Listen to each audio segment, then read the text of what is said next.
Hoje o nosso tema é mantendo uma comunicação saudável no lar.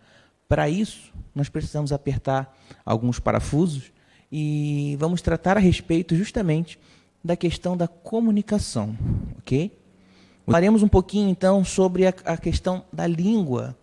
Apesar de muitas serem as circunstâncias que podem causar um mal-estar em nossa família, hoje pensaremos sobre a questão da língua, uma vez que ela expressa não só a nossa fala, mas ela indica também o nosso comportamento e a nossa intenção. Dito isso, abra comigo em Tiago. Hoje o nosso estudo será em Tiago, no capítulo 3. Leremos os versos do 1 ao verso 12. Eu disse estudo, mas é o costume, né? A mensagem dessa manhã.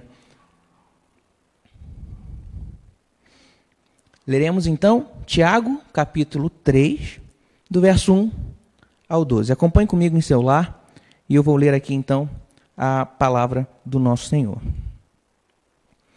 Diz assim: Meus irmãos, não sejam muitos de vocês mestres, pois vocês sabem que nós, os que ensinamos, seremos julgados com maior rigor.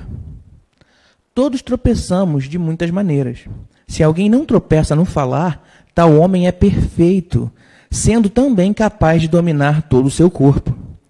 Quando colocamos freios na boca dos cavalos para que eles nos obedeçam, podemos controlar o animal todo. Tomem também como exemplo os navios, embora sejam tão grandes e impelidos por fortes ventos, são dirigidos por um leme muito pequeno, conforme a vontade do piloto. Semelhante, a língua é um pequeno órgão do corpo, mas se vangloria de grandes coisas. Veja como um grande bosque é incendiado por uma simples fagulha.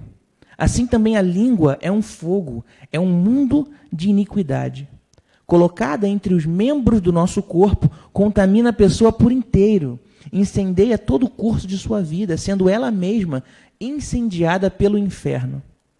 Toda espécie de animais, aves, répteis e criaturas do mar doma-se e tem sido domada pela espécie humana. A língua, porém, ninguém consegue domar. É um mal incontrolável, cheio de veneno mortífero. Com a língua bendizemos o Senhor e Pai, e com ela amaldiçoamos os homens, feitos à semelhança de Deus. Da mesma boca procedem bênção e maldição. Meus irmãos, não pode ser assim. Acaso pode sair água doce e água amarga da mesma fonte? Meus irmãos, pode uma figueira produzir azeitonas ou uma videira figos? Da mesma forma, uma fonte de água salgada não pode produzir água doce. Vamos a Deus em oração. Senhor Deus e Pai, louvado seja o teu santo e precioso nome, Senhor. Obrigado, Pai, porque estamos aqui mais uma vez com o objetivo de ouvir a tua voz. E quando o Senhor fala, nós somos tremendamente abençoados. Obrigado, Senhor, porque o Senhor controla todas as coisas e tudo está debaixo da sua autoridade. E nós, na condição de filhos, pedimos, Pai, que o Senhor se revele, que o Senhor fale aos nossos corações, que o Senhor possa abrir a nossa mente, que o teu Santo Espírito ele possa nos falar neste dia aquilo que precisamos ouvir para sermos bons cristãos, para seguirmos, Senhor, o seu Filho. Em nome de Jesus, Senhor, toma conta também da questão da conexão, porque o seu nome precisa ser glorificado, porque famílias precisam ser edificadas, que todo então problema que possa interromper a transmissão dessa mensagem seja, Senhor, impedido em nome de Jesus, porque o seu nome precisa ser glorificado e nós temos sede de ti. Fala, Senhor, a sua mensagem e alcança os nossos corações, em nome de Jesus. Amém. Bom, meus irmãos, algumas informações relevantes sobre o contexto desse texto que nós lemos, né, sobre o contexto da epístola de Tiago, que precisa então estar na sua mente, para que você perceba melhor, para que você usufrua melhor da mensagem que nós estaremos meditando hoje. A primeira questão é que Tiago era conhecido como o justo, ou como joelhos de camelo. Era um homem, então, que diante do seu comportamento, ele foi considerado, então, entre outros irmãos, justo. Perceba que Ele não era conhecido assim só por aqueles que eram seus inimigos, ou só por aqueles que não andavam com ele. Ele era conhecido como justo entre seus irmãos. Entre os justos, havia um que era conhecido como o justo. Perceba a relevância, então, do que esse homem tem para dizer para nós, né? Outro ponto interessante é que ele era conhecido como joelhos de camelo. Dizem que ele tinha um costume de orar tanto, né, com seus joelhos em terra, que começou a haver calos nos seus joelhos. E, portanto, ele ficou conhecido como joelhos de camelo. Esteticamente não é legal, mas espiritualmente falando é uma bênção, né? Que todos nós possamos ter um pouquinho desses calos em nossos joelhos. Outro ponto interessante é que o livro ele foi escrito entre 44 e 62 depois de Cristo. 62 ali é o momento que nós temos a ciência que ocorreu o martírio de Tiago. O tempo, então, ali é grande, né, entre 44 e 62, e até então não conseguimos diminuir esse período e precisar certamente a hora em que essa carta, né, o dia, o ano que essa carta ela foi escrita. Mas esse período de tempo nos dá a entender, então, nos faz então perceber que havia problemas, né, durante esse período em que a carta foi escrita. A partir de 44 começa uma intensa perseguição. E o povo de Deus já percebe que isso vai piorar cada vez mais. Ok? Você percebe isso em Atos capítulo 12. Há um momento, então, de intensa perseguição religiosa e os discípulos começam a se preparar para o pior. Dito isso, um ponto importante que a gente precisa também levar em consideração, o nosso quarto ponto, é, então, que Tiago entendia que essas poderiam ser suas últimas palavras. Uma vez que a perseguição aumentou, a qualquer momento, então, ele poderia ser martirizado. Então, o pensamento dele é o seguinte: se estamos perto do fim, se minha vida está perto do fim, eu preciso deixar importantes mensagens para os meus irmãos, né? Você percebe que a carta de Tiago, no capítulo 1, no verso 2, ele começa dizendo: meus irmãos. A carta é endereçada àqueles que ele considera, então, seus irmãos. Então, pense comigo, porque isso é muito importante. Tiago, então, parece que está na iminência de perder a sua vida. Essas são as últimas palavras de um homem para aqueles que ele ama. A coisa importante é, então, e precisamos levar isso em consideração. E um último ponto é que, durante, então, do capítulo 1 ao capítulo 3, né, exatamente onde estamos, Tiago, então, ele fala sobre a alegria e a necessidade de perseverar durante as provas e tentações. Ele fala sobre a necessidade de sermos praticantes da palavra e não meros ouvintes.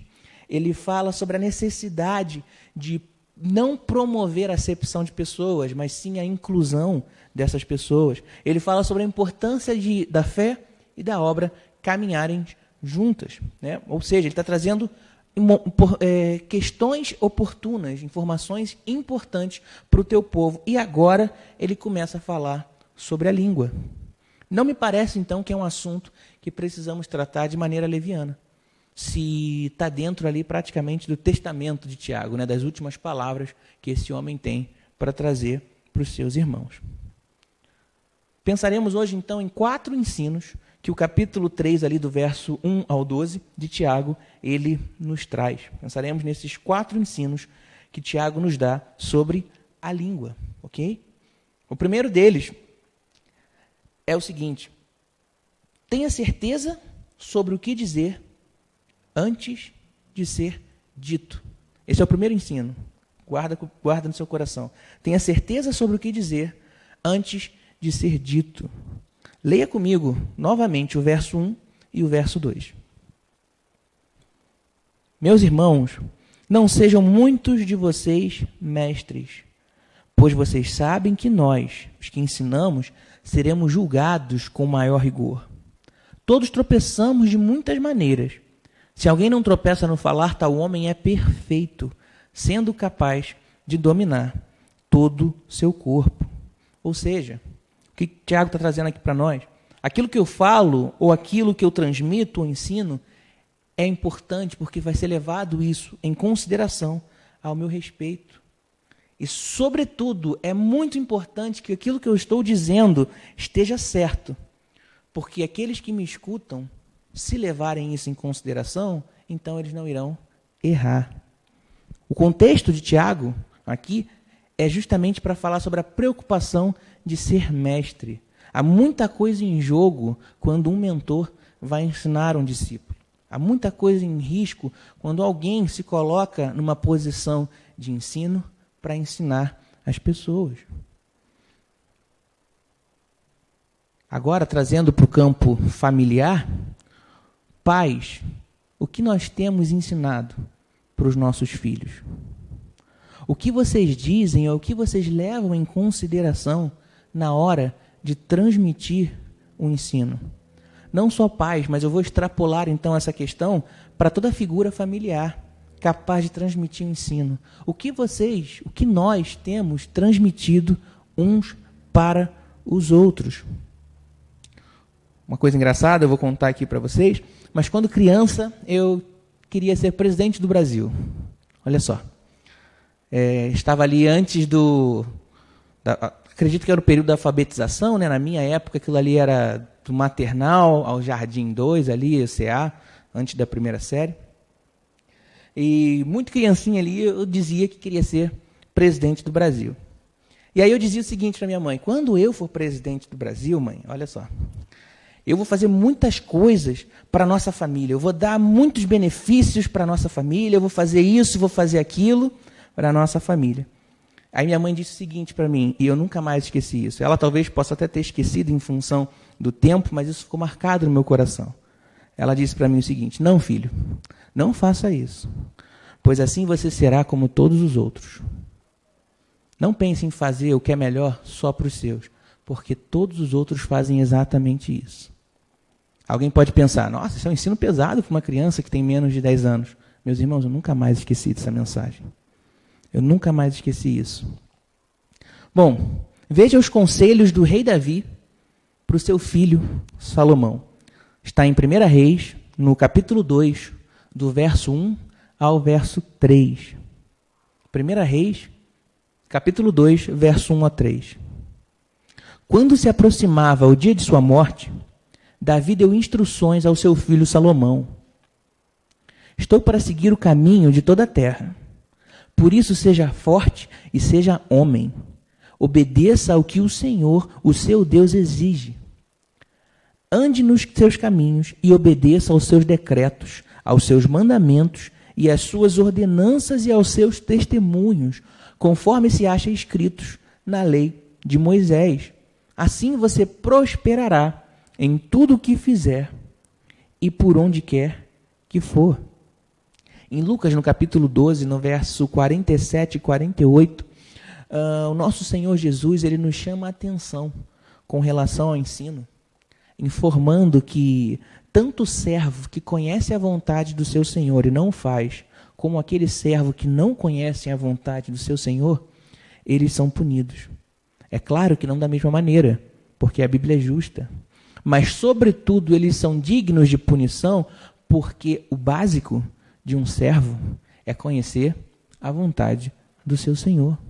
Ou se você não conhece, num sentido geral, toda a vontade do seu Senhor, você já começa a entender o que agrada a Ele e o que não agrada. Quando criança, eu sabia, conforme eu fui crescendo, eu sabia que, dependendo do que eu dissesse, eu podia fazer com que minha mãe ou meu pai fossem de 0 a 100. E se eu não fosse sábio, eu ia atrair para mim problemas.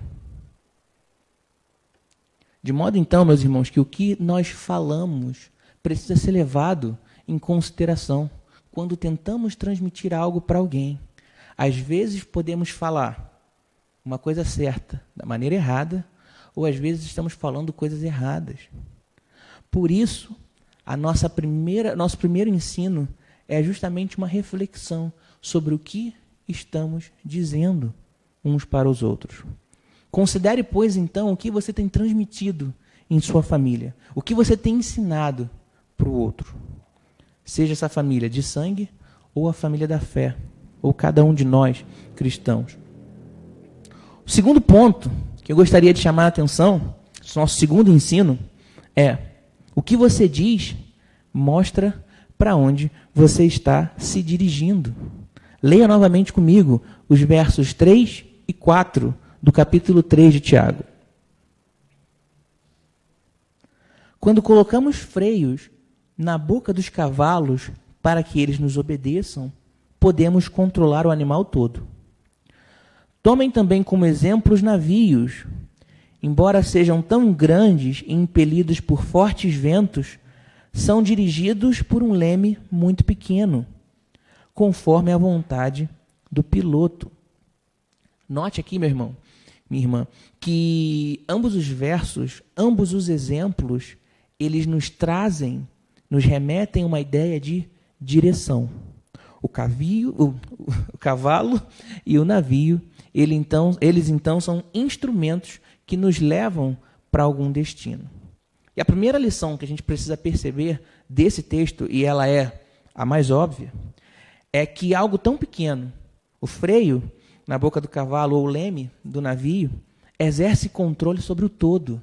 E por isso ele deve ser controlado. Essa é a primeira lição. Muita gente fala, nossa, estou tão arrependido do que eu falei, nossa, eu falei algo tão errado e isso trouxe problema para mim. Pois é, meu irmão, isso é algo que você é capaz de controlar, e não o contrário. Seja você o controlador desse pequeno órgão.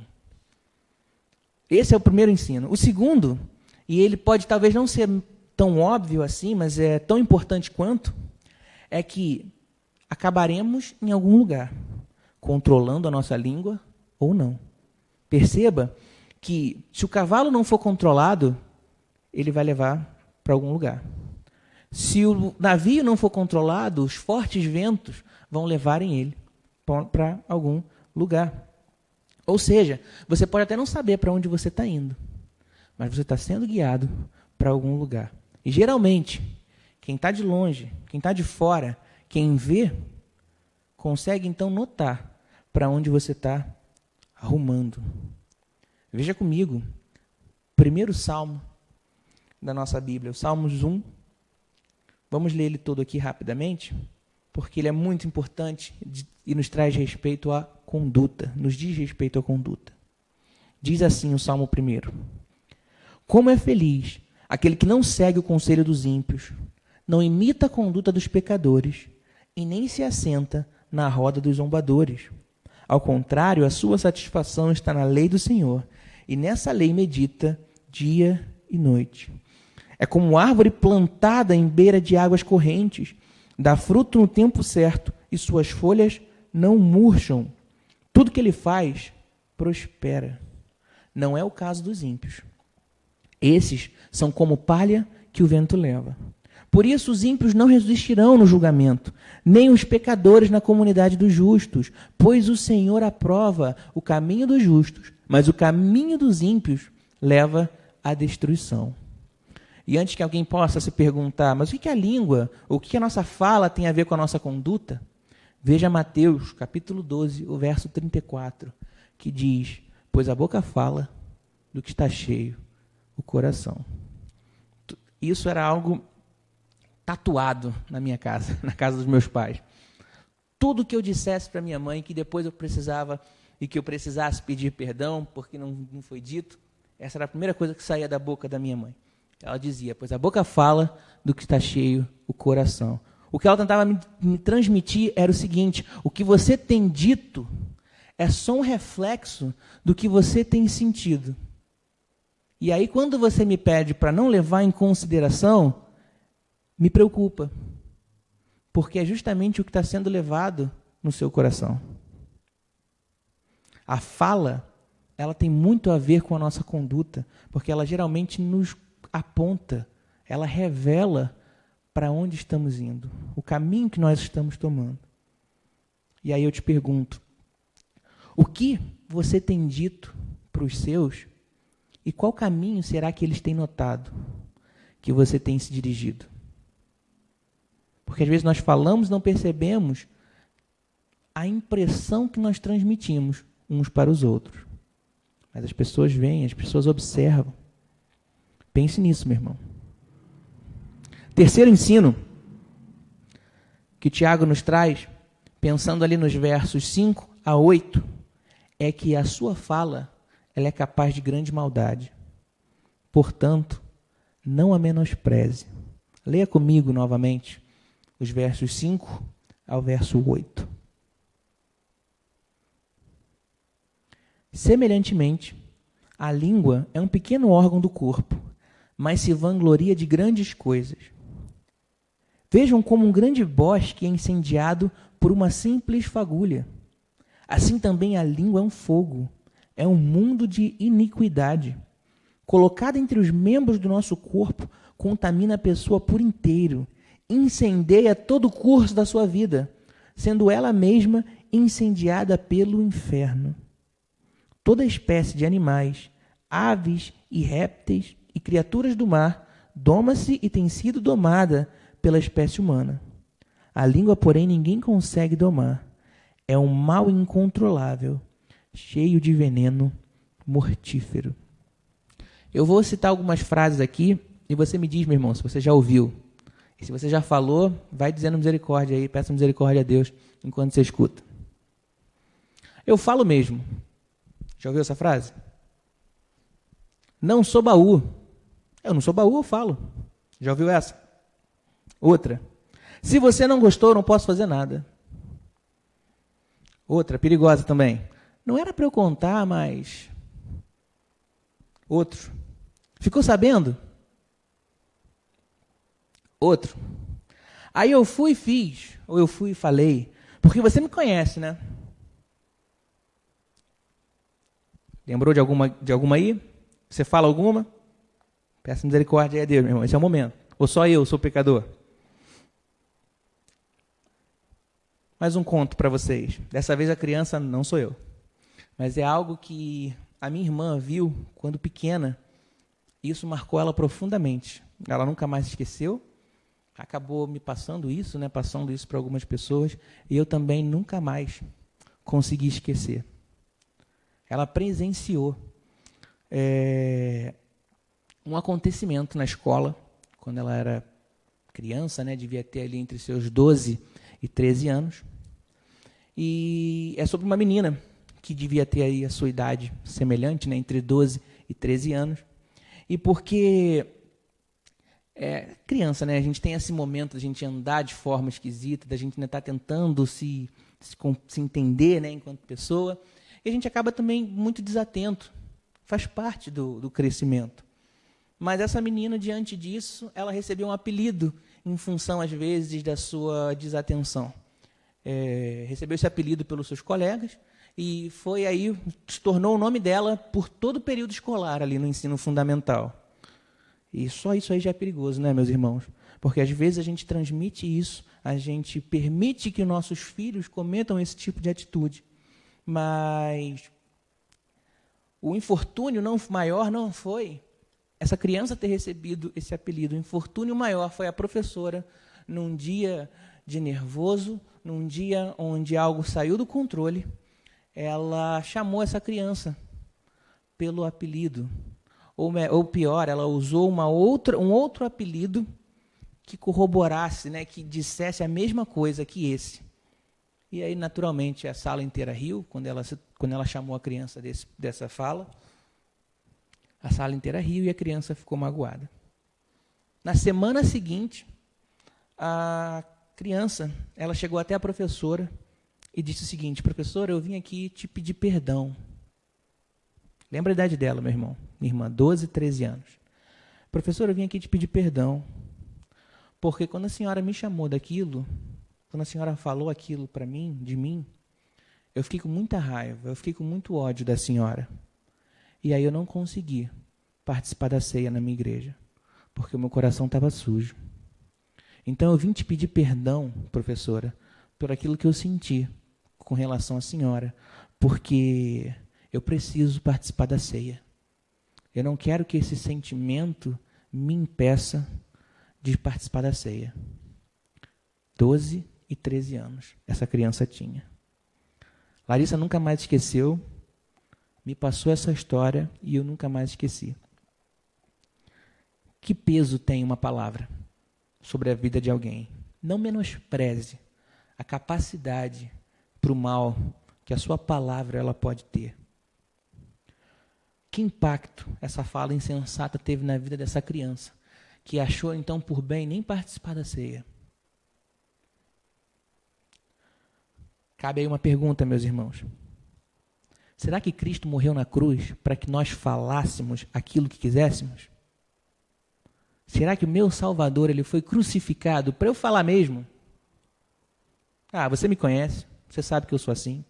Será que Cristo foi crucificado para que eu agisse dessa maneira? Veja João capítulo 1, verso 14.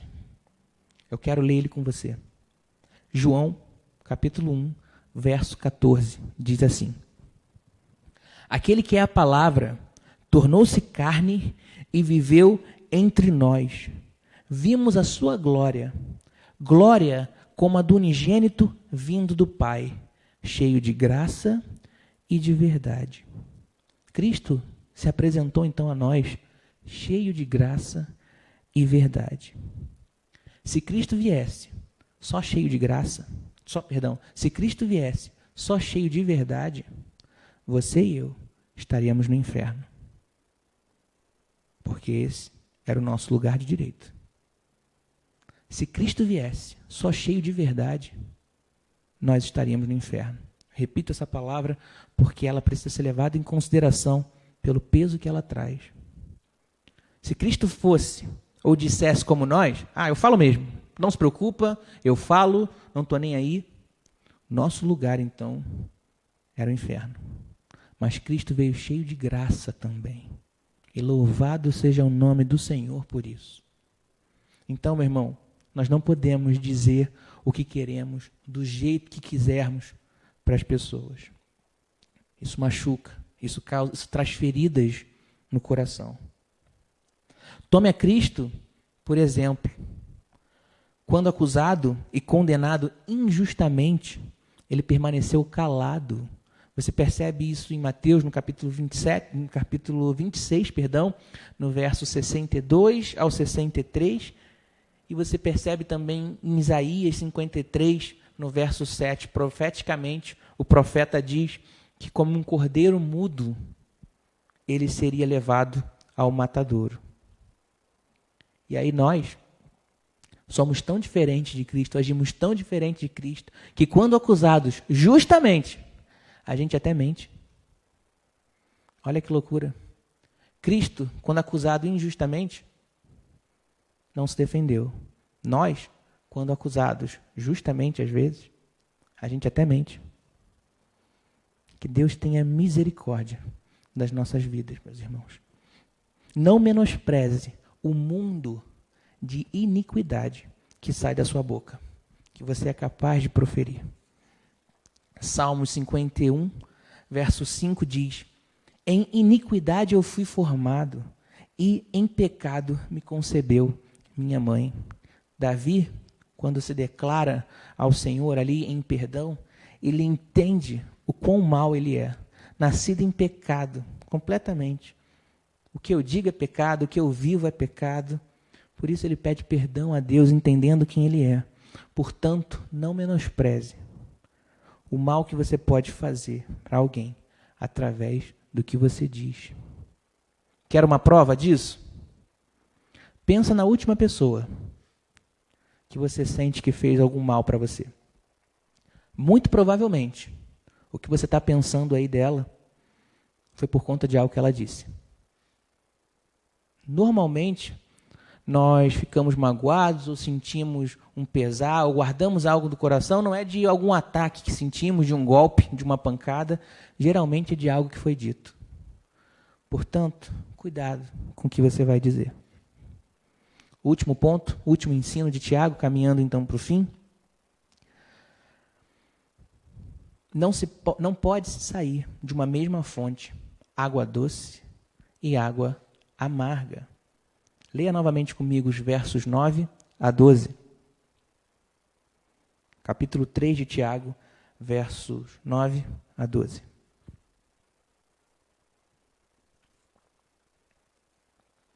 Com a língua bendizemos o Senhor e Pai, e com ela amaldiçoamos os homens, feito à semelhança de Deus. Da mesma forma, da mesma boca, procedem bênçãos e maldição. Meus irmãos, não pode ser assim. Acaso podem sair água doce e água amarga da mesma fonte? Meus irmãos, pode uma figueira produzir azeitonas ou uma videira figos? Da mesma forma, uma fonte de água salgada não pode produzir água doce.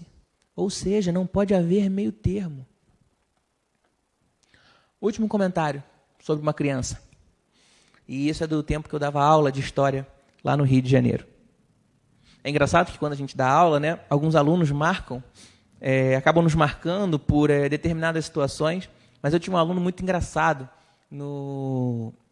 Ele ia fazer uma prova, né, no caso, para o que nós chamávamos lá de pré-técnico, né, era alguma escola técnica, e aí ele tinha aula comigo de história, e era um aluno muito inteligente, muito participativo.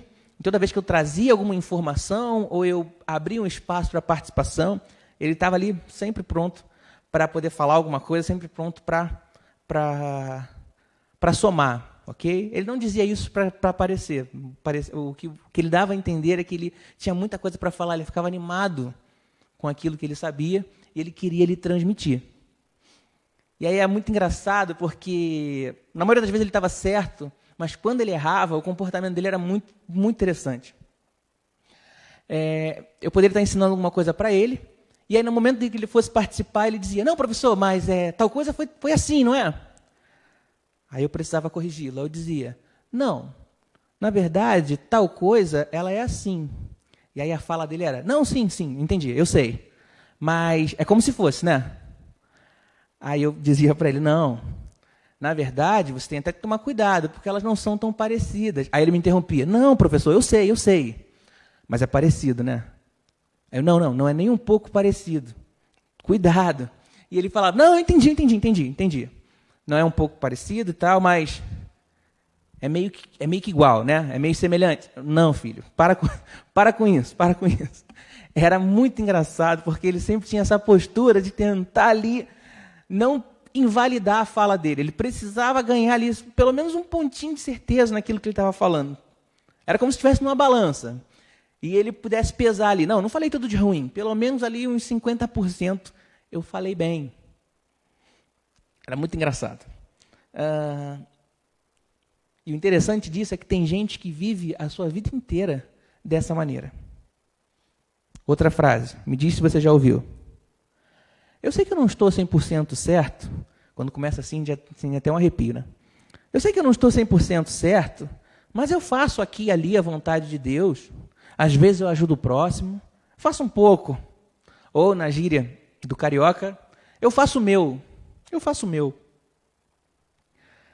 E a gente acha que fazer um pouco é o suficiente, ou justifica, ou Deus precisa levar isso em consideração quando nós fazemos um pouco, ou fazemos metade. Saul fez metade. E ele foi rejeitado pelo Senhor. Você vê isso em 1 Samuel, no capítulo 15.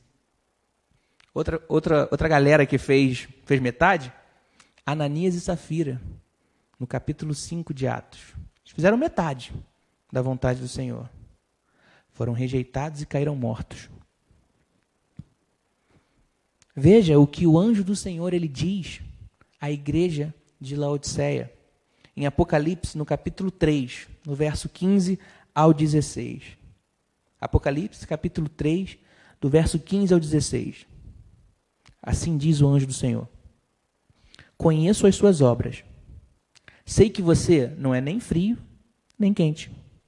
Melhor seria que fosse frio ou quente. Assim, porque você é morno, nem frio e nem quente, estou a ponto de vomitá-lo da minha boca. Que palavra terrível da parte do nosso Senhor. Que palavra terrível. Por não ser nem frio, nem quente, por andar no meio termo, por ser uma fonte que profere 2 tipos de água, nosso Senhor ele tem repulsa disso e diz que está a ponto de vomitar. E antes que alguém possa dizer, não, mas isso é muito duro, É injusto, deixe-me te perguntar. Se um pai manda um filho ir até a escola e ele chega até metade do caminho, ele fez a vontade do pai? Conta.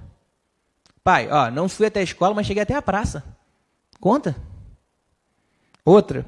Se você precisa comprar algo, mas só tem metade do valor, conta. Você é mais pesado agora. Você segura na cadeira. Se um cônjuge só é meio fiel, conta. Não, sou só meio fiel. Vale a pena? Conta. Veja Efésios, capítulo 5. Nós vamos ler o verso 3 ao verso 7. Perceba o que Paulo fala em Efésios, capítulo 5, verso 3 ao verso 7.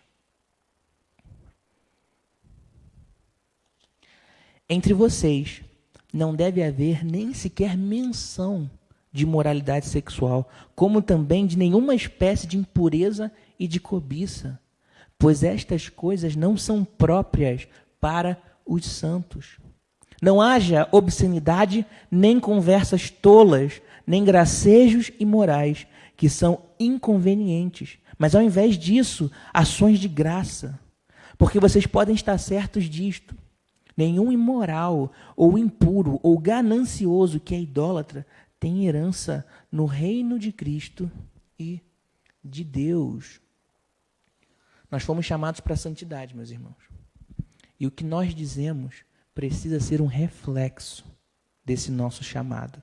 Não é à toa que Paulo muitas vezes nos chama de santos. Ele designa suas cartas para os santos que estão espalhados, para os santos da província. Perceba isso, meu irmão. Fomos chamados para a santidade. O Senhor, através do seu Espírito, Ele continua nos trabalhando em santidade, para que sejamos santos. Abra mão de qualquer palavra que não seja da parte de Deus. Fique um pouco mais calado, se for o caso. Cuidado com o que você vai dizer. Você pode ser pedra de tropeço. Você pode criar raiz de amargura no coração do seu filho, no coração do seu irmão, no coração do seu esposo, da sua esposa. Perceba isso, meus irmãos. Fomos chamados para a santidade. Aplicações finais de nossa mensagem, dentro desses 4 ensinos que Tiago nos traz. Primeiro, se precisamos ter certeza sobre o que dizemos ou ensinamos, fale e ensine da palavra de Deus. Os teus mandamentos me tornam mais sábios que meus inimigos, porquanto estão sempre comigo. Tenho mais discernimento do que todos os meus mestres, pois medito nos seus testemunhos. Salmos 119, verso 98 e verso 99. Fale mais sobre a palavra de Deus. Eu tenho um amigo em Nilópolis e tenho muito carinho por ele, e às vezes nós brincamos de tentar falar um com o outro só citando Bíblia. Tentando perguntar, como é que você está, meu irmão? E aí a gente tenta citar uma passagem que lembra isso. E aí a gente vai tentando ver até onde a gente consegue ir. E natural, a gente cai na gargalhada, né? Mas gaste mais tempo falando sobre a Bíblia, pensando nela. A sabedoria, ela caminha com aqueles que buscam a Deus. Segundo ponto, se o que eu digo aponta para onde estou me dirigindo, gaste mais do seu tempo falando de Deus. E assim sua vida apontará para o céu. Noé era homem justo e íntegro entre o povo de sua época. Ele andava com Deus. Gênesis 6, verso 9. Enoque andou com Deus e já não foi encontrado, pois Deus o havia arrebatado. Gênesis 5, 24. Perceba então que Noé era justo e íntegro. Por isso ele andava com Deus. E Enoque, como andava com Deus, subentende-se que ele também era justo e íntegro. E por isso ele não foi encontrado mais, porque o Senhor tinha o arrebatado. Perceba que o Senhor ele tem prazer naqueles que fazem a sua vontade. Terceira aplicação: se a sua fala ela é capaz de grande maldade, fale menos e ouça mais. Meus amados irmãos, tenham isto em mente.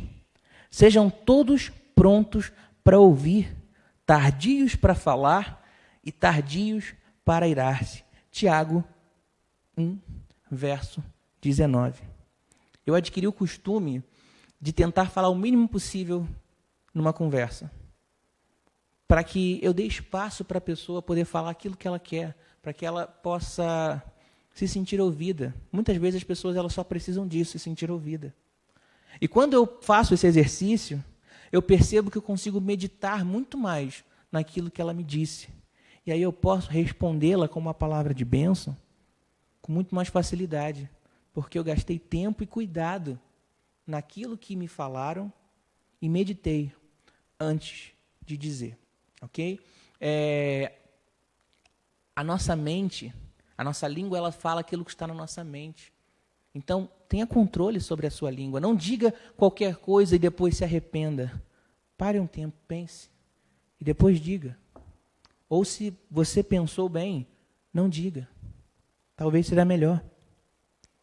E o nosso último ensino é: se não pode sair de uma mesma fonte água doce e amarga, abandone a água amarga e deleite-se da água que Cristo lhe oferece. Quem beber da água que eu lhe der nunca mais terá sede. Pelo contrário, a água que eu lhe der se tornará nele uma fonte de água a jorrar para a vida eterna. João capítulo 4, verso 14. Meus irmãos, se a mensagem parece dura, é porque ela é. Ela é dura. Mas ela vem de um lugar de amor. Ela vem de um lugar de amor. Então, leve em consideração o que foi dito nessa manhã. Reveja o seu comportamento. Há um filósofo que diz o seguinte: não há orgulho nenhum em ser melhor do que os outros. Não há mérito nenhum em ser melhor do que os outros. O mérito está em ser melhor do que você era. Ponto. Pensa nisso, meu irmão. Não é problema você reavaliar o seu comportamento, a sua fala e mudar. Isso é sinônimo de bênção, isso é sinônimo de que o Senhor tem falado no seu coração. Medite na mensagem de hoje. Eu quero orar com você. Feche os seus olhos, mesmo em casa. Senhor Deus e Pai, louvado seja o teu santo e precioso nome. Obrigado pela tua palavra, Senhor, tão viva, tão eficaz, tão poderosa. Palavra essa, Senhor, que nos torna sábios. Mas mais importante que isso, Senhor, essa palavra ela promove vida. Ela nos torna vivos, Senhor. Graças a Ti, graças à Tua mensagem, Senhor. Obrigado por ela. Senhor, Tu sabes que essa mensagem é dura. Ela primeiro foi pregada ao meu coração, antes que eu pudesse trazer aos meus irmãos. Abre os nossos corações. Completa essa mensagem onde eu não fui capaz de completar, Senhor. O nosso objetivo, Pai, é ter uma comunhão melhor com a nossa família de sangue e com a nossa família da fé, para a glória do Teu santo nome. Portanto, Senhor, em nome do Teu Filho amado, que o Teu Espírito possa, Senhor, continuar nos transformando para que pareçamos com Cristo, nosso Senhor e Salvador. Obrigado por esse culto, obrigado por essa manhã. Obrigado, Senhor, pelo pão de cada dia. Obrigado por essa igreja. Obrigado pela Tua graça. Obrigado por Jesus. É o que dizemos no nome do Teu Filho amado. Amém.